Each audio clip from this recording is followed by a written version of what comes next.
I'd like to respond to the answers given by Minister Cormann on the Commission of Audit, or as some people have described it, the Tony Abbott Razor Gang.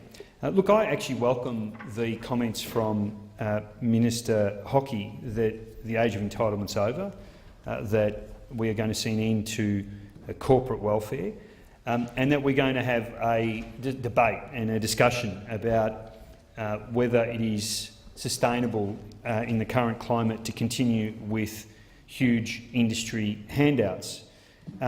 Clearly, the government has made their priorities clear when it comes to the motor vehicle industry. They've also made their priorities clear when it comes to SPC, and the impact of those changes in those industries are obviously quite significant to the ordinary workers of Shepparton and, in fact, my part of the country, which is in Victoria.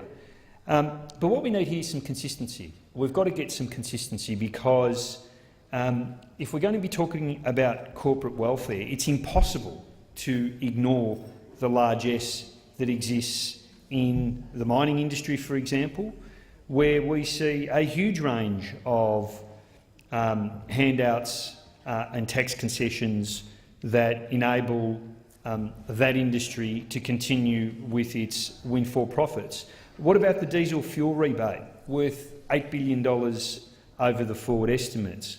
What about accelerated depreciation of assets worth $1.8 billion over the forward estimates? What about accelerated depreciation on exploration worth $4 billion over the forward estimates?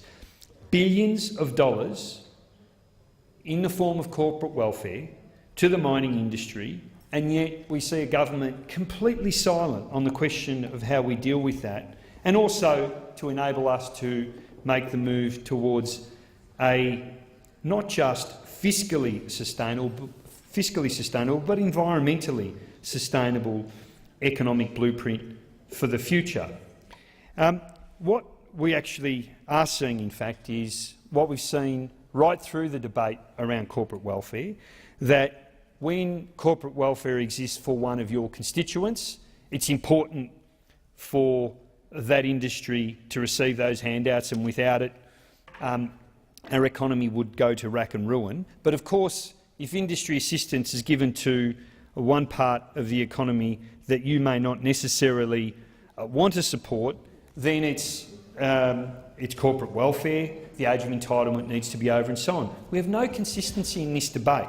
What tends to happen is that one side of politics chooses who they want to support, another side chooses who they want to support, and we don't have a rational debate about the sort of country we want to be, what industries are deserving of assistance, and which industries, in fact, need to compete on their own terms. Of course, most of the language at the moment is based on a question of corporate welfare and ensuring that we make substantial changes to expenditure, but it's a very one-sided debate. Completely ignored in the Commission of Audit mandate is the question of revenue. And what we've heard through the inquiry into the Commission of Audit, an inquiry that I chair, is that most of the submissions we've received indicate we've got a revenue problem. We don't have an expenditure problem. And this is the great myth. In the terms of reference of the Commission of Audit is this notion that spending's out of control, that we're not living within our means, that the Australian public service is bloated and inefficient, when in fact the reverse is true. And what we're seeing is an attack on some of the most important services provided to vulnerable people in the country. We do have very low government spending by international standards, been stable for several decades. The number of people employed in the public service has been declining rather than increasing. And in fact, if we do have a problem, it's on the revenue side of the ledger, not the expenditure side of the ledger. Instead, what we're seeing is the idea to float Medibank private as a way of ripping more money out of the health system. Every cent from that privatisation needs to be returned to the health sector. If we don't, we'll end up making cuts based on a lie and heading towards a two-tiered American-style health system where you get one level of healthcare for the rich and another level for those people who can't afford it.